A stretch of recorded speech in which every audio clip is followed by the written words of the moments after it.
Hello and welcome. I'm Enena Datta and this is Race to Power. Let's start talking elections.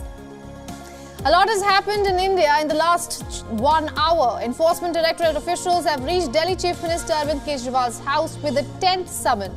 The Electoral Bond details linking the donor and political parties are out, and the Bharatiya Janata Party has released its third list of candidates. It has been a busy day. Here in the newsroom, we'll get you all updates. In the United States now, we will be speaking to an expert from Washington, D.C. to understand an important question. Presidential elections are just 8 months away in the country. Can the war in Gaza affect Joe Biden's re-election bid?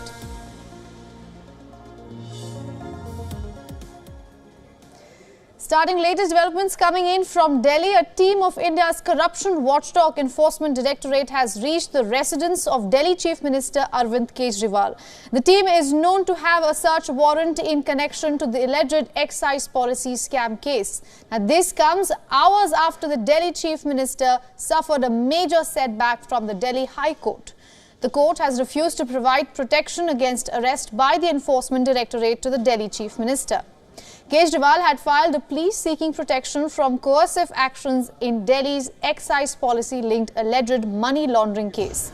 After hearing both the parties, the court said that it is not inclined to grant relief at this stage.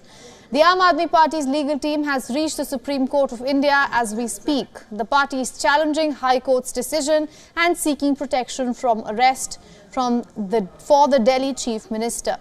Kejriwal has skipped all 9 summons issued by the Enforcement Directorate since last year, calling them quote-unquote illegal. Some of the top leaders of his party are already behind bars in the alleged money laundering case.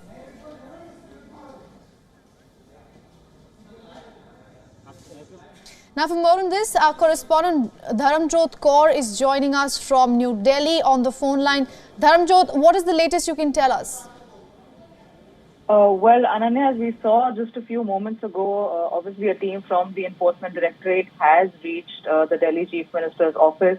Now, the officials are saying that they've gone to Kejriwal's residence to serve him a summons, and some officials are also saying that they have a search warrant for searching the residence of the Delhi Chief Minister. But of course, we're also hearing some statements that are coming in as reactions from top leaders of the Aam Aadmi Party at the moment as well. Now, all of this is happening in the backdrop of, the Chief Minister missing out on appearing for 9 previous summons in the excise policy case. And an interesting point over here is that the ED has only of late, mentioned the Chief Minister's name in their press statement that they issued on Monday after they arrested the BRS leader Kavita last week. And the statement mentioned Kejriwal as a co-conspirator in the alleged excise policy scam, which is also accusing him and some of the other top Aam Aadmi Party leaders for getting favors in the policy formulation and the implementation of this scam. Ananya? All right, Dharamjot, thank you so much for getting us all those details live from New Delhi. At the moment, we're also getting live shots from Delhi, just outside Delhi Chief Minister Arvind Kejriwal's house, where security is on high alert.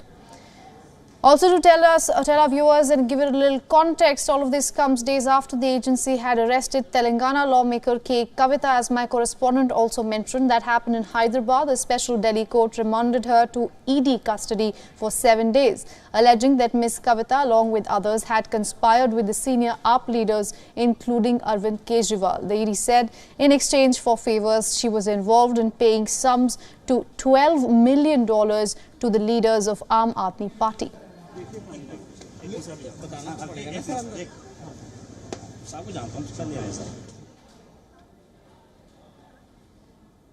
With elections in India just over a month away, the drama surrounding electoral bonds continue to make headline.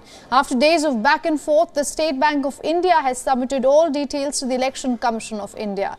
Following the submission, the poll body has now released all the data on its website. The Election Commission website now reflects 2 fresh documents. One which shows details of the bond purchaser, the other which contains all information of the party which redeemed the bonds. Both documents have a common detail of a unique bond number. However, WION has not been able to verify if the data set is complete. In a compliance affidavit issued earlier in the day, the State Bank said that it has furnished all details of electoral bonds to Election Commission. As per the affidavit, the details which have been provided include date of encashment, name of political party, bond number, which was one of the things asked by the Supreme Court, denominations, last 4 digit of account number, payment branch code and several other details. The SBI met its deadline today after Supreme Court lashed out at the bank for sharing incomplete details last week and explained the reasons for the non-disclosure of unique alphanumeric numbers. To give our viewers a fresher on what the electoral bond drama is all about, here's a brief timeline of events. On January 2nd, 2018, the Indian government notified the electoral bond scheme. More than 4 years after the scheme was implemented, the Supreme Court listed the pleas against the scheme on October 16th, 2023. That's last year. 2 weeks later, 5-judge constitution bench headed by Chief Justice of India, D.Y. Chandrachud, commenced hearing of the case. On November 2nd, in the same year, the top court reserved its verdict on the plea. Few months passed by, and then on February 14, 2024, the Supreme Court bench delivered a unanimous judgment striking down the scheme, saying that it violated the right to information.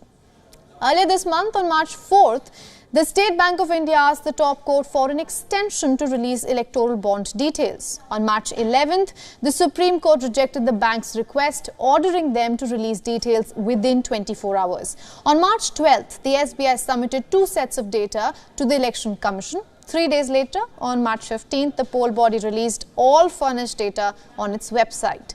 However, the details were incomplete. Then last week, as the documents made it difficult to follow the money trail without sufficient details linking the bond purchaser and benefactor.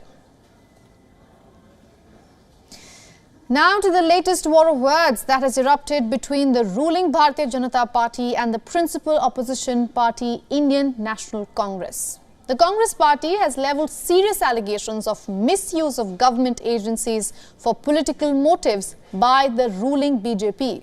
Now, the ruling party has hit back. A systematic effort is underway by the Prime Minister to cripple the Indian National Congress financially. Funds collected from the public are being frozen, and money from our accounts is being taken away forcibly. यदि आप हिंदुस्तान के कानून के हिसाब से quote unquote आप defaulter हैं, तो you will be treated as a defaulter. ये जो सेंस ऑफ एंटाइटलमेंट है गांधी परिवार की, हम डिफॉल्ट भी करेंगे और डिफॉल्ट करने के पश्चात हमें इस देश के कानून के प्रावधानों को पालन करने से राहत दिया जाएगा. The era of this kind of entitlement is over under Prime Minister Narendra Modi.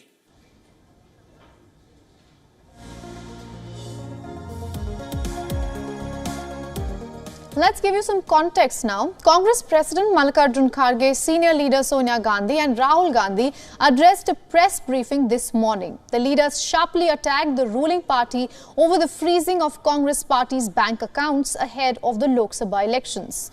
The Congress leadership says that the issue is extremely serious with far-reaching consequences for not just their party but for the country's democracy.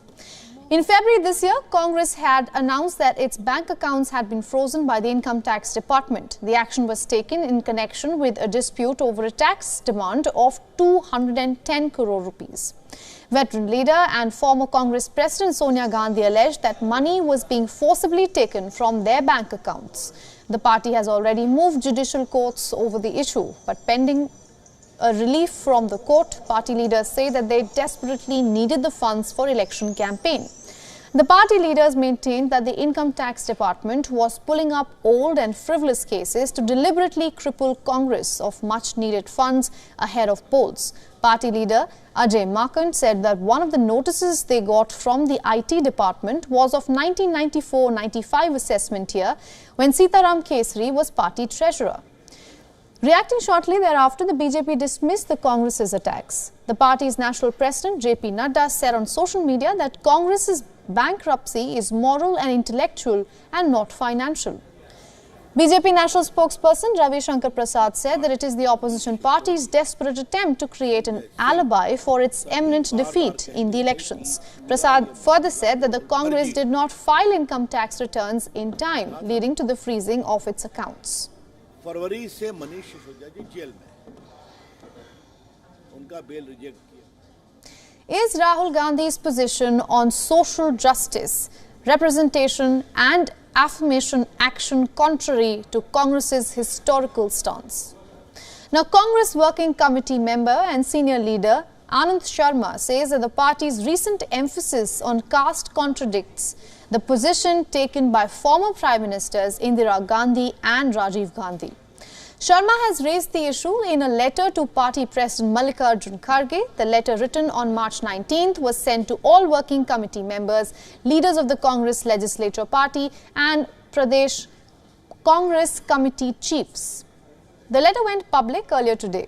Congress leader and Gandhi family scion Rahul Gandhi has repeatedly emphasized his party's resolve to conduct a caste census if voted to power. Rahul Gandhi says caste census along with economic mapping will provide enough basis to remove the 50% cap on reservations.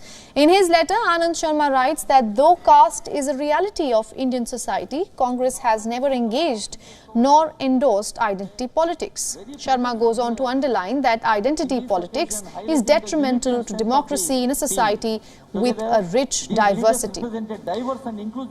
Sharma goes on to say that a caste census cannot be a solution for unemployment and prevailing inequalities. The letter also mentions that the party's current stance would disrespect the views of former Prime Minister Indira Gandhi and Rahul Gandhi.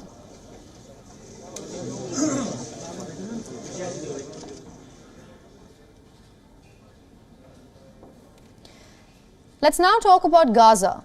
85% of its population has been displaced, 32,000 people have died, and famine has now become imminent. Gaza is smaller in size than any American state. But what's happening in this strip is affecting the entire United States. Some voters are furious with US's support to Israel. After all, Washington has sent millions in military aid to Israel since the war broke out in October last year. While pro-Palestinian protests have broken out since October, another form of protest was seen as the electoral process started. Some wrote Gaza on their ballot, others left it blank, and some voted for the uncommitted category rather than voting for Joe Biden. Like in Michigan primary, uncommitted accounted for 13% of the total votes. Just a day ago, Israeli Prime Minister Benjamin Netanyahu spoke to Republican senators in the US. He pledged to continue Israel's war against rebel group Hamas. Netanyahu has time and again said that the war will only end with the end of Hamas. What that will leave in Gaza cannot be said with certainty right now. What is also not certain is if the war in Gaza will continue till November elections in the US. But the effects of it will definitely be felt.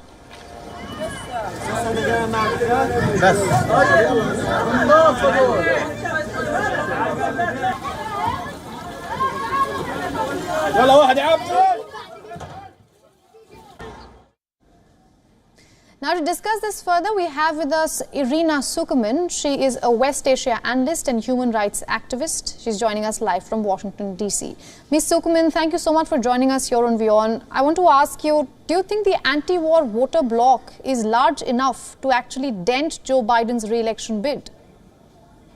Thank you so much for the invitation. In terms of data, it is definitely not as big. In fact, in Michigan, the overall support for Joe Biden rose several percent since the 2020 elections. There are many controversies that could cost Joe Biden his position, but Gaza is not one of them. It does not rank anywhere close to top of the issues Americans place as central to the election strategy. But that bloc is very vocal, and it's vocal in a way that may affect various congressional primaries for the Democrats. That's where that impact will be felt the most. And of course, the optics of exceptionally loud progressive voices are affecting the way the White House is conducting its policy. For example,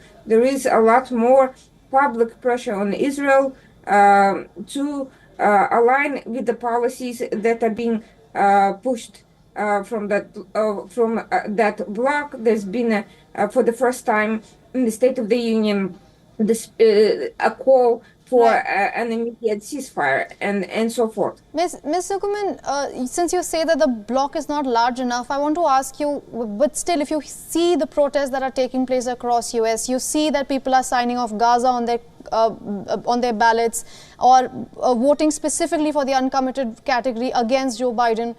What kind of message do you think Joe Biden should send out to voters like these at a point like this when elections are just 8 months away?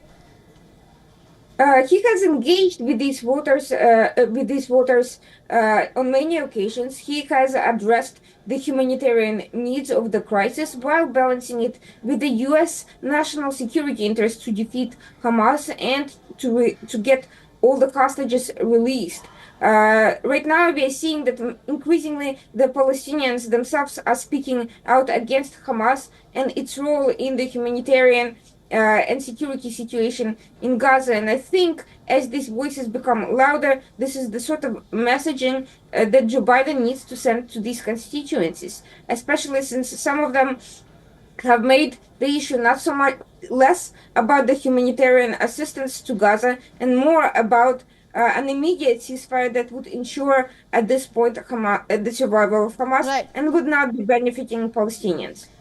Ms. Sukman, since you talk about humanitarian aid, one of the criticisms that have come US's way is also that they are not doing enough in terms of humanitarian aid towards Palestinians as well. But for now, let's end with that. Thank you so much for joining us here on WION and getting us all those insights.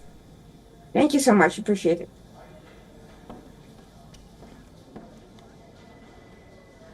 All right, let's shift focus to the United Kingdom now. UK Prime Minister Rishi Sunak's plans to deport asylum seekers to Rwanda has faced further delay. This as peers in the House of Lords voted against a number of changes to the legislation. The bill has been sent back to the House of Commons for the MPs to discuss. All this will delay the first deportation flights to Rwanda from May to June. The safety of Rwanda bill had been debated in the House of Lords after their previous changes were dismissed by the Commons earlier this week. The Lords rejected all 7 proposed changes in the bill. Earlier on Monday, the Commons had rejected all 10 of the Lords' previous amendments. The bill will now have to be reconsidered by MPs when they return from their Easter recess on April 15th. As the legislative ping-pong continues between the two houses, it is likely to push back the first deportation flights from May into June. The defeats leave the safety of Rwanda bill one of Sunak's flagship policies, deadlocked between the Lords and the Commons. The legislation aims to revive the government's plans to send some asylum seekers to Rwanda. It declares that the East African country is safe after deportation flights were stalled by the Supreme Court ruling. Home Secretary James Cleverly has meanwhile attacked Labour for trying to delay the bill and called for a quote-unquote end to the talking so the lives of migrants could be saved.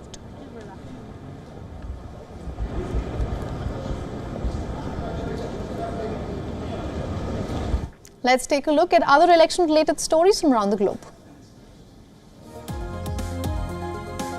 Portugal's president has named Luís Montenegro the head of the centre-right Democratic Alliance as the country's new prime minister and invited him to form a minority government.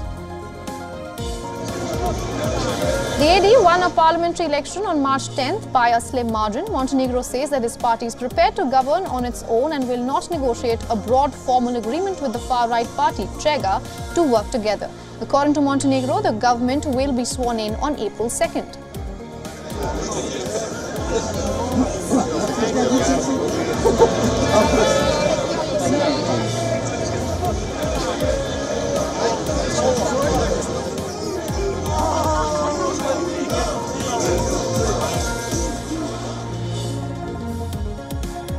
Over a month after Pakistan went to polls, a US diplomat has urged Pakistan's authorities to investigate reported irregularities in the February 8th general election. Donald Lu, the State Department's top official for South and Central Asia, has asked that Pakistan rerun the vote is affected constituencies if authorities have found credible evidence of poll interference.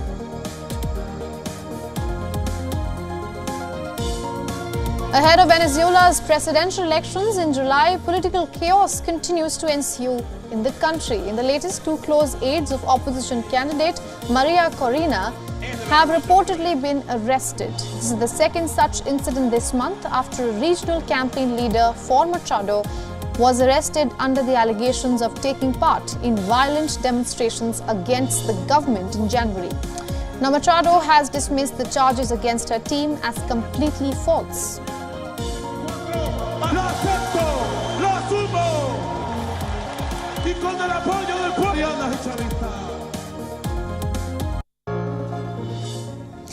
On some lighter note, the cherry blossom themed metro trains started operating in Wuhan, central China's Hubei province. 3 trains of Wuhan Metro Line 1 were decorated with cherry blossom themed motifs and will run until mid-May.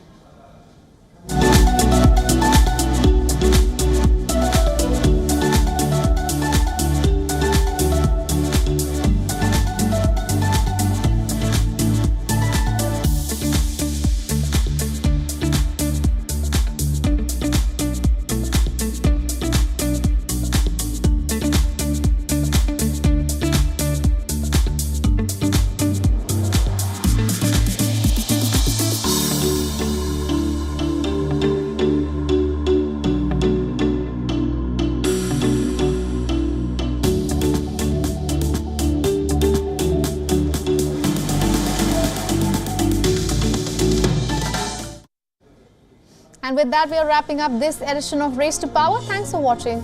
Goodbye.